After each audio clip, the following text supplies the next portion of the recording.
Le général-major Sylvain Ekenge, porte-parole des forces armées de la République démocratique du Congo FARDC, a été suspendu de ses fonctions après ses propos jugés discriminatoires envers les femmes de la communauté Tutsi. Les forces armées de la République démocratique du Congo FARDC dédouanent l'ancien président de la République, Joseph Kabila Kabange, sur la responsabilité de miliciens Mobondo qui opèrent à Kwamuto. Le capitaine Anthony Mwalusha, porte-parole de l'opération Ngimba, dit que les commanditaires de ce Mobondo se trouvent derrière le président de la République, Félix Antoine Tshisekedi. Guerre déclenchée entre l'église catholique et l'église du Réveil du Congo. Le président des églises du Réveil du Congo, Ejiba Yamampia, a recadré l'archevêque métropolitain de Lubumbashi, Fulgence Muteba, pour ses propos pessimistes sur les accords de Washington. Détail dans ce journal.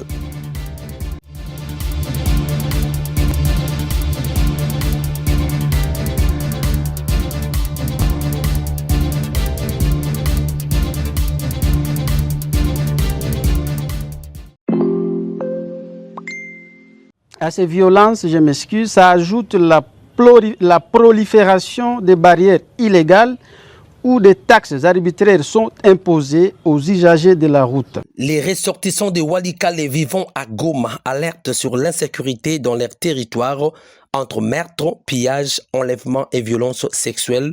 Ces habitants fuient suite à ces traitements inhumains qu'ils subissent de la part des hommes de l'ordre occupant ces territoires. À titre illustratif, dans les groupements Ihana et Kisimba, une redevance mensuelle dénommée Irangamundu est exigée de force par les FDLR et les Wazalendo. Par ailleurs, des populations de Walikale sont détenues illégalement dans des cachons clandestins, souvent par des agents de services de l'État. Nous allons citer ANER, Auditorat, DGM, renseignements militaires, PD, etc. Leur libération est systématiquement conditionnée au versement des rançons arbitraires. Le tissu social s'effiloche.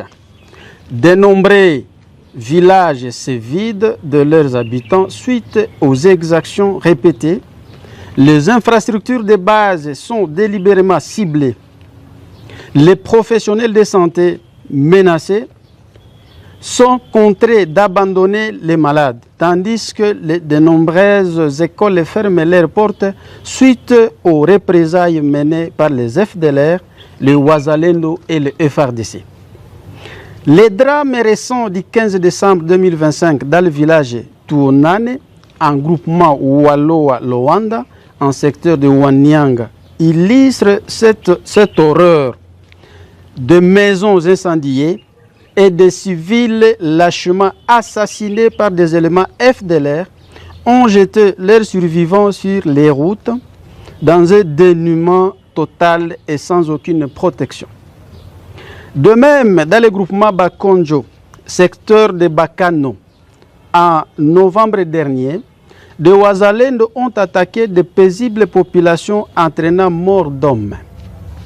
Actuellement, les FARDC et leurs alliés bloquent tout mouvement civil sur les axes Mpeti-Pinga et Chuvanga-Boulambi-Kahombo, privant la population l'accès aux produits de première nécessité. Le même tracasserie s'observe sur les tronçons qui battent Walikale centre et a entraîné une grève des taxis-motos avec toutes les conséquences sur la vie des populations. Nous dénonçons le fait que les biens issus de ces extorsions si haut évoquées soient dans certains cas reversés aux autorités locales, entre parenthèses, administrateurs du territoire, ANER, DGM et T2. En somme, nous constatons, non sans étonnement, que dans les territoires de Walikale, les populations civiles dans les entités sous contrôle du mouvement AFC 123 se sentent plus en sécurité que dans celles administrées par le gouvernement congolais. Ces derniers laissent ses alliés et ses propres unités commettre des abus innommables sur des paisibles citoyens. fait à Goma. Union pour la démocratie et le progrès social. Les vrais présidents fédéraux de l'intérieur et de l'extérieur de l'UDPS Tshisekedi se trouvent à Kinshasa pour les travaux préparatifs du congrès extraordinaire. On recadré certains faussaires et usurpateurs. Ces présidents fédéraux ont rendu hommage à la haute autorité du parti pour son leadership et sa vision à travers une déclaration commune. Les présidents fédéraux. Déclaration politique des présidents fédéraux de l'intérieur et de l'extérieur de l'UDPS Bar Tshisekedi. Nous, présidents fédéraux de l'intérieur et l'extérieur présents à Kinshasa pour les travaux préparatoires du congrès extraordinaire du parti, profitons de cette occasion pour adresser nos sincères félicitations à son Excellence, Monsieur le Président Félix-Antoine Tshisekedi Tshilombo, chef de l'État et haute autorité politique de référence du parti, pour sa victoire diplomatique ayant abouti à la signature de l'accord de paix de Washington le 4 décembre 2025. Ceci prouve votre détermination, votre volonté à garantir la souveraineté de la République démocratique du Congo. Nous tenons à réaffirmer avec conviction et sens de responsabilité la tenue effective de ces congrès.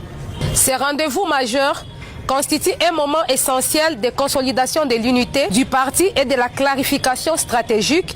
Jetons les bases pour notre avenir commun, mettant fin aux agitations inutiles face aux enjeux politiques de l'heure. Nous saluons la participation active et constructive de membres de deux commissions, à savoir technique préparatoire et rédaction de statuts et règlements intérieurs mis en place par l'honorable Augustin Kabouya Tshilombo, secrétaire général et président ad intérim du parti. Mettons en garde les perturbateurs, les présidents fédéraux usurpateurs, les agitateurs et leurs commanditaires qui visent l'échec de la tenue du congrès par une campagne de désinformation allant jusqu'à proposer un poste fantôme non encore adopté par le nouveau statut. Enfin, nous réitérons notre loyauté à la haute autorité politique de référence du parti, UDPS Tshisekedi, et renouvelons notre confiance au secrétaire général faisant fonction du président du parti, car on ne change pas l'équipe qui gagne. Uni, UDPS Tshisekedi est imbattable. Que vive la haute autorité politique de référence du parti, son Excellence Félix-Antoine Tshisekedi Tshilombo, que vive le secrétaire général faisant fonction du président du parti, honorable Augustin Kabouya Tshilombo, que vive l'unité du parti, plein succès au congrès extraordinaire, ainsi fait à Kinshasa le 8 décembre 2025 pour le fédéraux de l'intérieur et de l'extérieur. UDPS FIFA! Viva! Si je peux parler en tant que Congolais,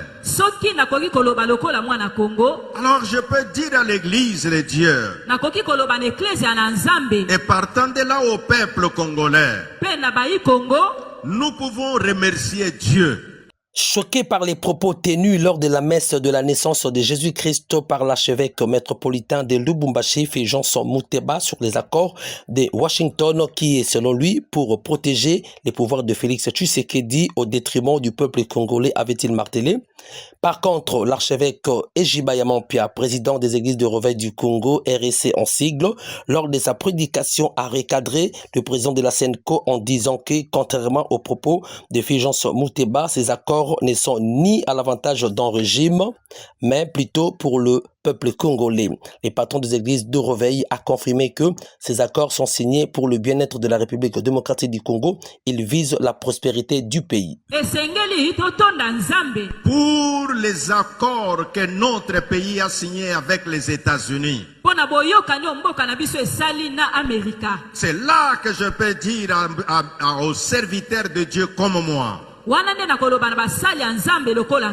n'ayons pas les langages pessimistes ou peut-être le langage plein de la haine. Imagine-toi un homme de Dieu qui dit, oh, vous entendez, on parle des accords et de ceci et de cela. Oh non, ces accords ne sont pas à l'avantage d'un régime. Et c'est à l'avantage du peuple congolais. Si l'on a des minéraux en République démocratique du Congo, les autres viennent nous combattre à cause des minéraux. Maintenant les autres disent, ok, nous venons vous aider à cause de vos minéraux. Pouvez-vous trouver normal? Pouvez-vous trouver normal qu'un homme de Dieu dise que ces accords-là, ce n'est pas pour le bien du peuple? Il ne faut pas suivre ce genre de discours. Ces accords, c'est pour le bien du peuple. Ces accords, c'est pour la paix en République démocratique du Congo. Que toutes ces personnes qui sont en brousse à l'est du pays, à quoi les minéraux les profitent? Et alors il faut tisser les accords avec les grands du monde afin qu'ils interviennent, que la paix arrive et que le voisin ne continue pas à piller nos ressources. Donc nous répétons et nous disons, les accords de Washington, c'est pour le bien de notre pays. Les accords de Washington, c'est pour la prospérité économique de la République démocratique du Congo. Et donc cela va à l'avantage du peuple. Et donc ceux qui pensent, qui parlent négativement, nous sommes à la fin de l'année. Nous pouvons, nous chrétiens, parce que nous croyons en Dieu qui a une provision pour son peuple, il ne faut que lui dire merci. Dire merci pour ces accords-là. Et quand nous lui disons merci, cela fera que ces accords soient en application. Donc j'ai ouvert cette parenthèse pour dire que nous, comme hommes de Dieu, nous ne pouvons pas désorienter le peuple sous quelque raison que ce soit. Mais nous devons conduire le peuple à l'espoir. Ce qui est même grave. Un homme de Dieu dit, oh, dans ces accords-là, on a signé pour 99 ans. Et si vous vous demandez où est-ce qu'on a écrit 99 ans, et vous sentez que c'est juste le cœur aîné qui parle. Or, en tant que serviteur de Dieu, nous devons respirer l'amour. Prêchez l'amour. Montrez aux Congolais. Aimez-vous les uns les autres. Montrez aux Congolais qu'il faut aimer votre pays. Et comme nous sommes à la fin de l'année, non seulement nous faisons l'évaluation de nous-mêmes, mais nous pouvons faire l'évaluation de ce qui se fait dans notre pays. Et je peux vous dire, je pense que les historiens ne vont pas me contredire. Parmi tous les accords qu'on signe, celui de Washington porte en lui beaucoup de germes d'espoir. Ce qui fait que quand nous rendons grâce à Dieu, nous pouvons également dire merci à Dieu pour ces accords-là. pour terminer la guerre d'agression à l'est de notre pays. Oui, j'ai ouvert cette parenthèse parce que je disais, Jésus a levé les regards vers le ciel. Et c'est là que je dis à l'église que nous pouvons dire merci à Dieu, même pour ces accords-là. Même si nous n'avons pas encore vu tous les fruits sur le terrain, mais commençons déjà à remercier Dieu. Pendant que nous remercions Dieu, Dieu qui a placé les bonnes pensées dans les cœurs de ces gens-là, pourra les aider à aller jusqu'à la matérialisation de toutes choses. Je disais, lorsque vous épousez aujourd'hui une femme toute, il faut faire attention. Ah bon? Oui, il faut faire attention parce que si vous êtes responsable, et c'est ce qu'ils ont fait avec les chefs coutumiers, les grands chefs coutumiers un peu partout, on vous donne une femme, mais vous allez recevoir un membre de la famille, un cousin, un neveu qui viendra chez vous. De la famille de la femme. De la femme. Et on va vous présenter comme le neveu et le cousin, alors que ce n'est pas un neveu, ce n'est pas un cousin, c'est la personne qui viendra faire les enfants avec votre épouse à la maison.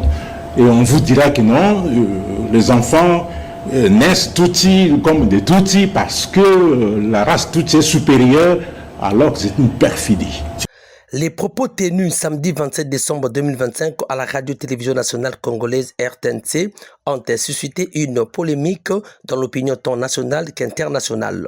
Le général-major Sylvain Ekenge, le porte-parole des forces armées de la République démocratique du Congo FARDC, a évoqué une supposée stratégie d'infiltration du Rwanda qui pourrait passer par des relations familiales, citant explicitement les femmes Tutsi à qui il faut se méfier.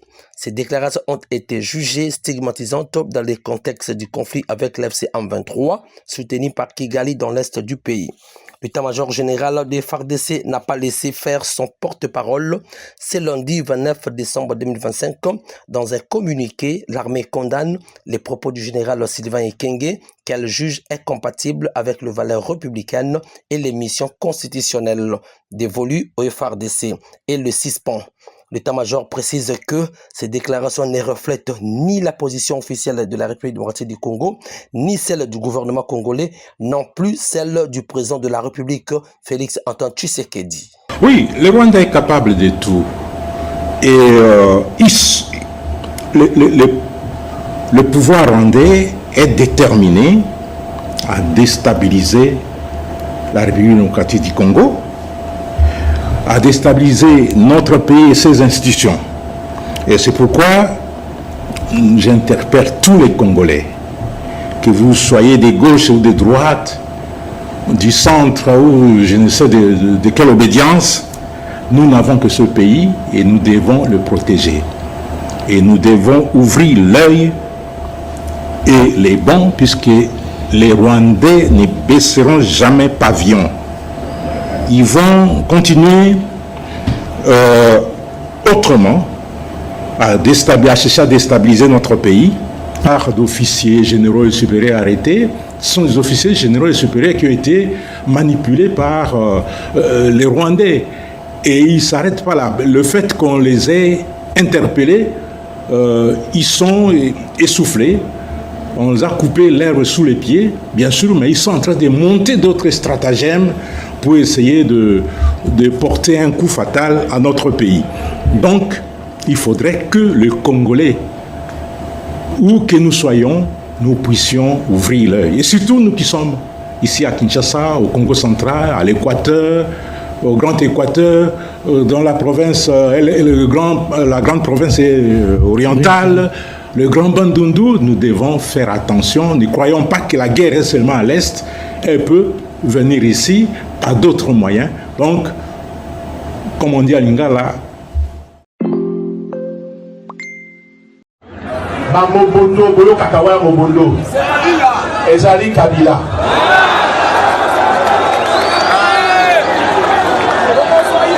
Lors de sa sortie médiatique du mercredi 5 mars 2025 devant une centaine de personnes, l'ancien vice-premier ministre, ministre de la Défense et actuel vice-premier ministre des Transports, Jean-Pierre Bemba Gombo, avait accusé et confirmé que l'ancien président de la République, Joseph Kabila Kabange, est l'instigateur des rebelles de l'FC M23, soutenus par le Rwanda, et le VPM Bemba avait dit que c'est Kabila qui est derrière les miliciens Mobondo.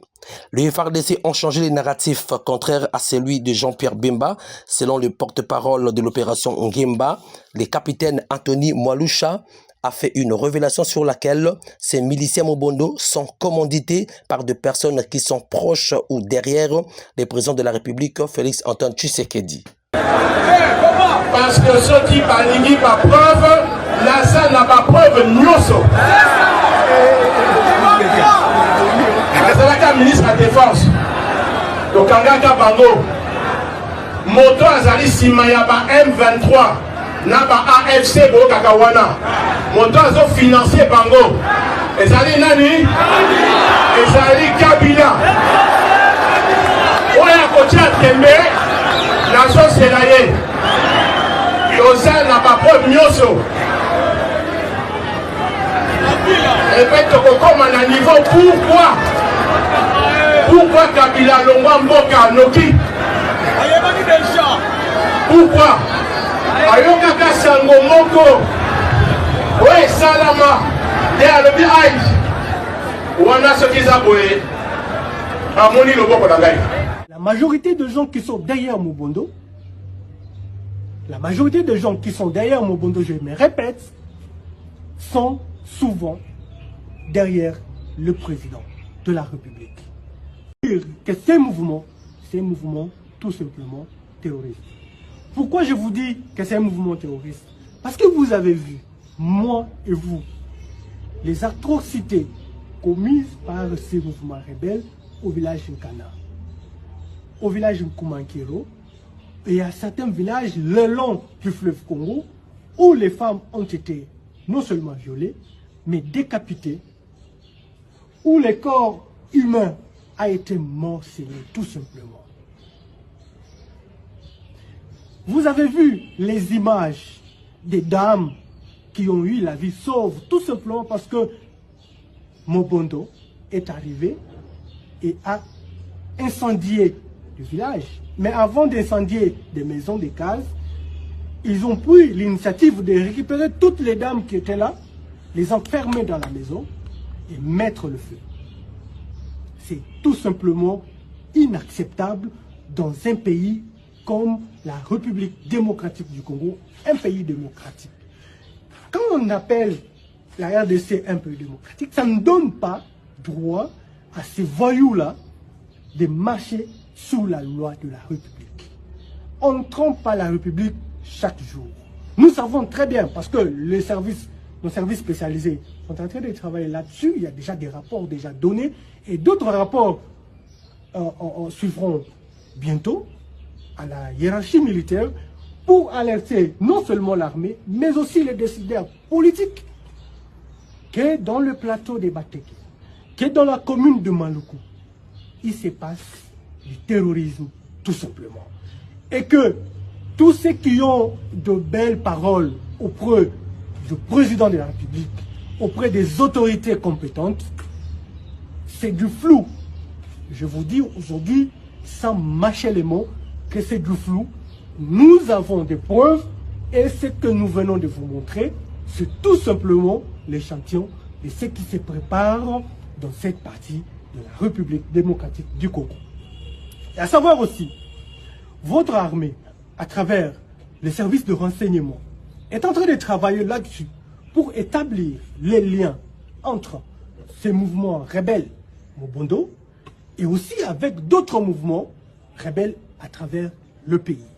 Et nous avons des informations, jusque-là des informations, de certains contacts entre les mouvements rebelles dans la partie est de la RDC avec ces mouvements Mobondo qui aujourd'hui essayent de déstabiliser les institutions de la République. Le danger est que la majorité de gens qui sont derrière Mobondo la majorité des gens qui sont derrière Mobondo, je me répète, sont souvent derrière le président de la République. La journée, ils sont comme des agneaux. Et la nuit, c'est eux qui commandent les Mobondo. Parce que les